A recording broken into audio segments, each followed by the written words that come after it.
Unite on the South today. The country's professional firefighters prepare to walk off the job again tomorrow as industrial action continues. Dunedin's Ukulele Jam series is strummed up again across the city, with 3 schools tuning up for the opening event. And international snow sport athletes get ready to hit the Central Otago Mountains in the Winter Games.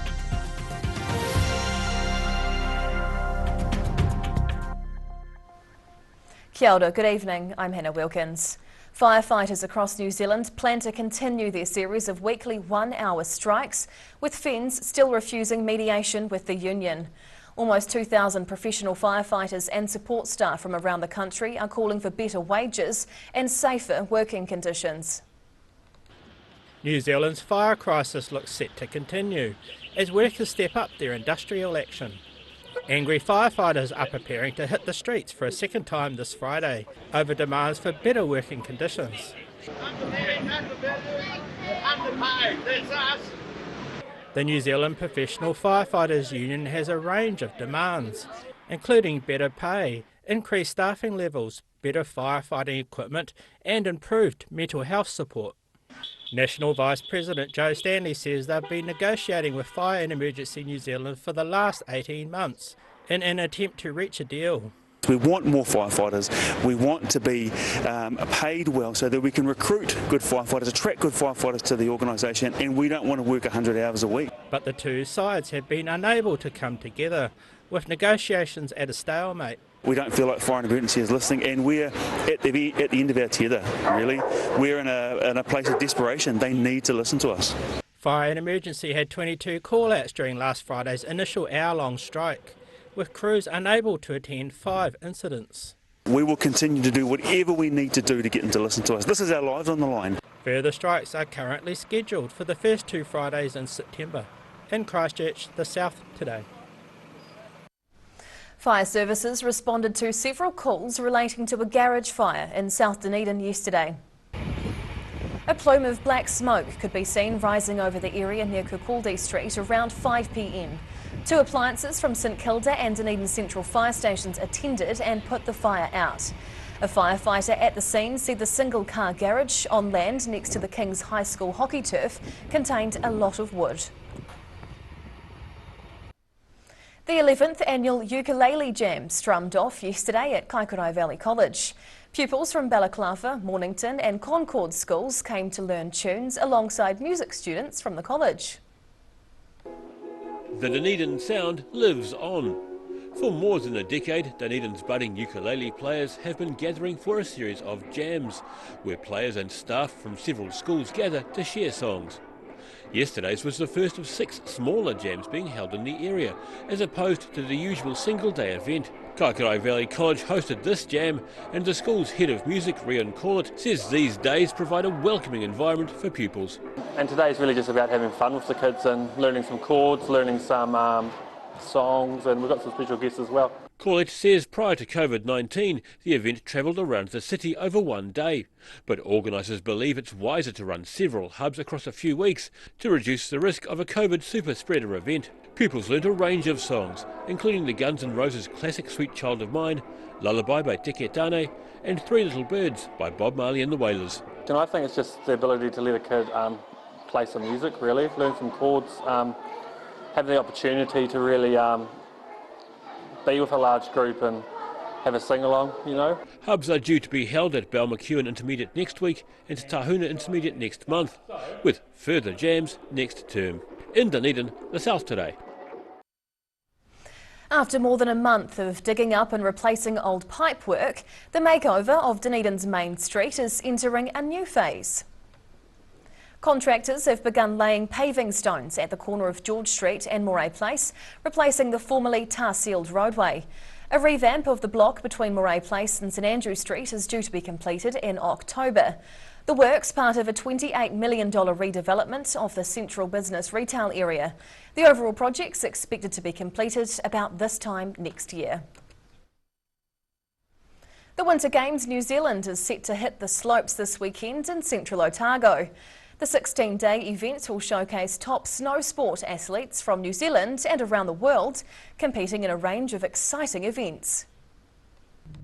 It's billed as the Southern Hemisphere's biggest snow sports event, covering alpine, freeride and freestyle disciplines. The 2022 Winter Games starts this weekend at Coronet Peak, one of the 3 ski areas hosting the athletes this year. The Games have attracted competitors from all around the world, with some athletes training at Rocky Gully at Coronet Peak for the past month. And so we had 2 years off, and then we just didn't come down. We were going to the glaciers in Europe, but now this is much better than over there, so we're happy to be back. And the meat pies. Mudsen won't be racing this year, although she has a good reason. She's returning home to the United States for her wedding. But US coach Magnus Underson says the rest of the team are excited about the upcoming competition. Yeah, last couple of days been perfect. Like today we had perfect hard ice or like icy winter snow, which is what we look for. The alpine skiing events will be held on the hurdle underneath the Coronet Express. Meanwhile, freeride events are set to be held at the Remarkables, with Cardrona hosting free skiing and snowboard action. More than 420 athletes have already registered across the 16 events. The Winter Games runs through until September 11th, offering the chance to see some of snow sports' up-and-coming athletes in action. At Coronet Peak, the South Today. Whaiakene, still to come on the South Today. A top-up for the pay packet for some of Otago's bus drivers. And a new tattoo parlour opens in Wanaka.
A poorly maintained heat pump can lose up to 35% of its output. The Mr. Heat Pump Cleaner team are experts. Their specially developed chemical wash is totally biodegradable. Call Mr. Heat Pump Cleaner and get the job done by the professionals. Hungry for a deal? Well, now you can have your cake and eat it too. 24/24. This weekend, my mate John's taking 24% off everything. Plus, you can pay it off over 24 months interest-free. Don't put up with your old furniture anymore. Get the gear you need today and save. 24/24. Where did you get that furniture from? Stafford Street. And my mate John.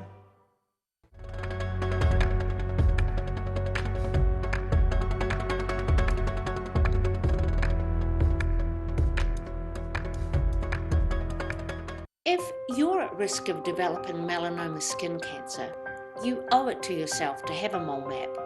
Mole Map is coming to your area. Phone today to make an appointment. It could save your life.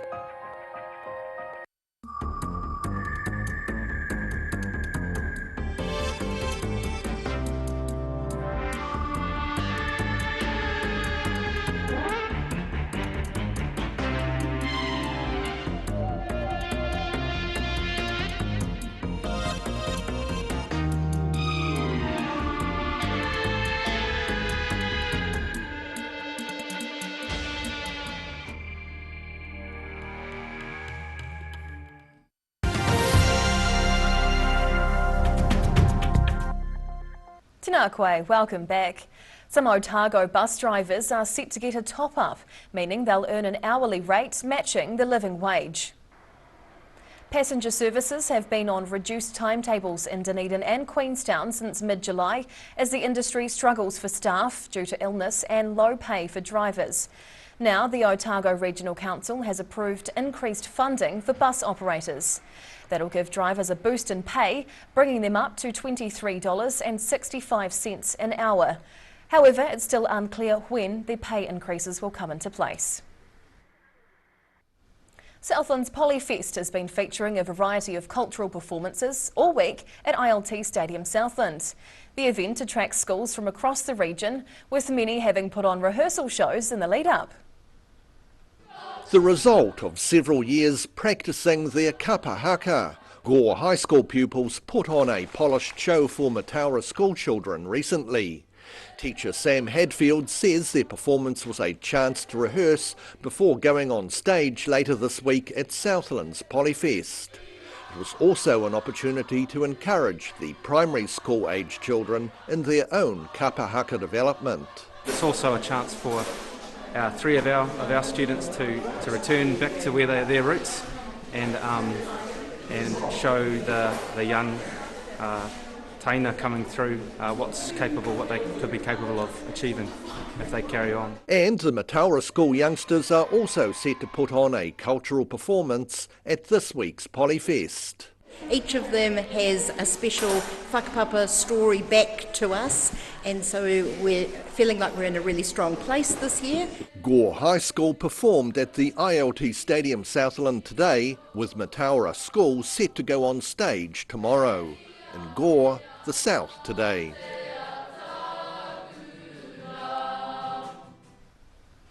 An overseas visitor has opened a new tattoo parlour in Wanaka.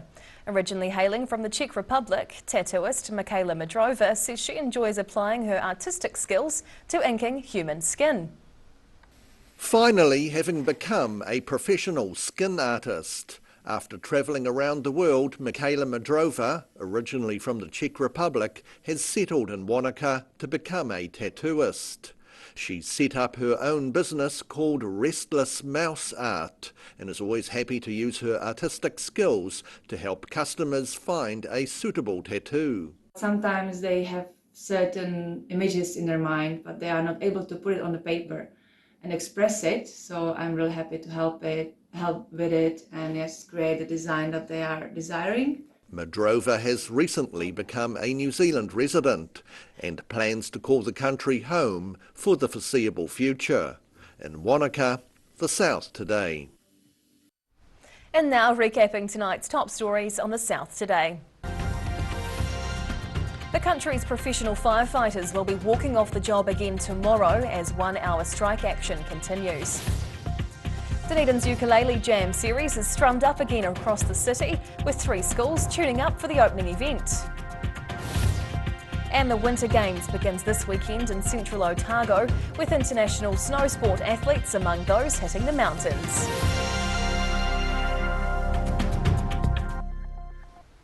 And now a look at what's happening in tomorrow's ODT, and we welcome the Associate Editor, Jo Simpson. Kia ora, Jo. Hi. What can we expect in your paper tomorrow? We have a quartet of musicians that have been awarded the University of Otago's 660 Scholarship for 2023 and will flat together in the prominent New Zealand band's Old Flat in Castle Street. How exciting. Tali Henry said she wept tears of joy after she was reunited with the pet she buried 2 years ago, which at Dunedin Beach, which discovery of bones sparked a police call out. Gosh, okay, yeah. The worst house in the best street in Queenstown has sold for $300,000 under the CV value. Right. And we will have more on the Ukraine soldier. Brilliant. Thank you, Jo. Thank you. And time now for a look at the weather. The South Today weather, proudly brought to you by MoleMap, the skin cancer detection specialists. Looking at the situation, fine weather tomorrow should remain through the weekend, apart from a few light showers on the Otago coast. Heading to the top of the South Island, rain clearing, gusty southeasterlies and 12 tomorrow in Nelson, 11 in Greymouth with easterlies, and Christchurch gets fresh southwest winds with rain and a high of 10 degrees. Travelling to South Canterbury and North Otago, some cloud with light south to southwest winds all the way through here tomorrow. Ashburton, Timaru and Awamaru are all heading for a high of 11 degrees. Westwards now to the Central Lakes, nice and fine with light winds through here. Wanaka and Alex both get up to 11 tomorrow, with 10 degrees over in Queenstown. Heading further south, another fine one with light winds on the way tomorrow. Balclutha 12, 13 in Gore and 11 degrees over in the Catlins. Now down to the deep south. Well, fine and frosty tonight in Invercargill, a low of 8 degrees. Friday and Saturday looking fine with cool temperatures and frosts at night, up to 13 degrees both days. And lastly, heading to Dunedin. Fine tonight, all but down to 0 degrees. Tomorrow, scattered cloud and light southwesterlies, a few showers and a high of 12. Frosty overnight, and then Saturday looks cloudy with wind and a few spits of rain, warming up to 13 degrees. And that's the news this Thursday. For the latest news and videos from the southern region, head online to odt.co.nz. And you can follow Channel 39 on YouTube to catch our news bulletins on demand. But coming up after the break is this week's edition of Global Insight, where Professor Robert Patman discusses the death of a Kiwi soldier in Ukraine. We'll see you again tomorrow. Mā te wā.